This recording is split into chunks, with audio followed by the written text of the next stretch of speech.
Hi, this is our project on the physics of airplanes by Arya and Cinder. So first we have to talk about inertia. Inertia is something that affects everything around us, since an object will stay in motion unless acted upon by an external force. Drag is the external force that counteracts inertia on airplanes. Drag will push a plane backwards and slow them down, acting as an opposite reaction to engine thrust. There are usually two different types of drag that exist when it comes to aircrafts. There's parasitic drag and induced drag.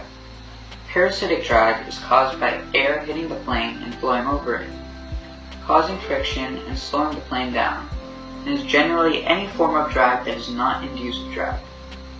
Induced drag, on the other hand, is caused when a moving object redirects airflow that is coming at it and creates the lift that keeps the plane balanced, such as the wingtips or tailplane of an airplane.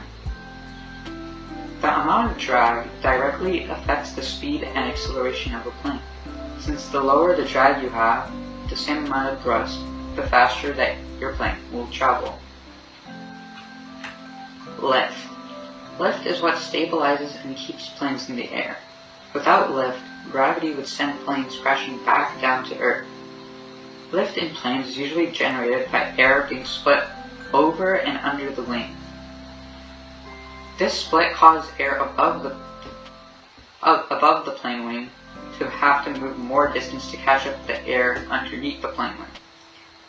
Due to this, an area of low pressure and high velocity is created above the wing, and then below is an area of high pressure and low velocity. This, in turn, lifts the plane up and keeps it stabilized and in the air. Okay, thrust. Thrust is basically what is created by the plane's engines when air is being pushed in the opposite direction of flight to give the plane movement and direction. This can be done by using a rotating fan in the engine or a blade of a propeller.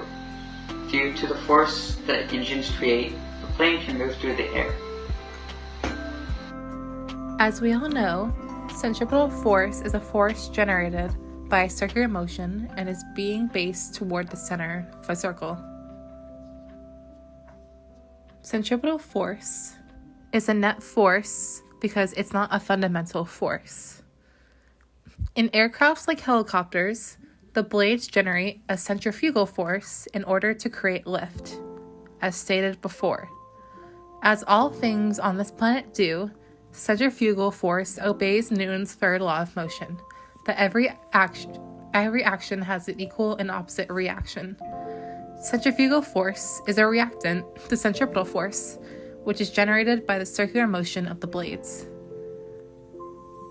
Centripetal force plays a key role in helping the helicopter not have a bank angle, meaning that the helicopter stays up properly because of centripetal force.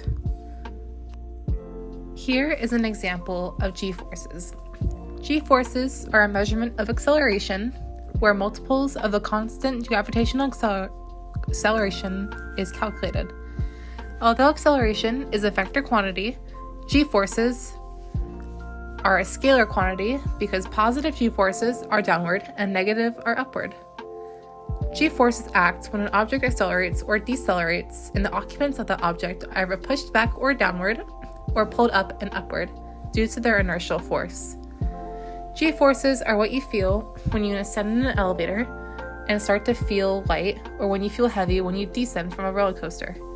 You also experience G-forces when you quickly accelerate and get pushed back into your chair, or when you decelerate and get pulled forward. Pilots in the military often have to train against G-forces because G-forces, when accelerating upward, pull blood down from the brain, which deprives it of oxygen and could potentially make pilots faint. Lastly, we deal with a rare phenomenon called sonic booms. Sonic booms are associated with an aircraft achieving or going faster than Mach 1, and Mach 1 being the speed of sound. When an aircraft achieves a speed faster than Mach 1, molecules are displaced with such a great force that they generate a shockwave. The shockwave is made up of built-up air molecules that will travel the width of the cone's base. Many things can influence how loud and strong a sonic boom can be. Altitude, size of the aircraft, and its weight contribute to the severity of it. And that is all. Thank you for joining us and learning the physics of an aircraft.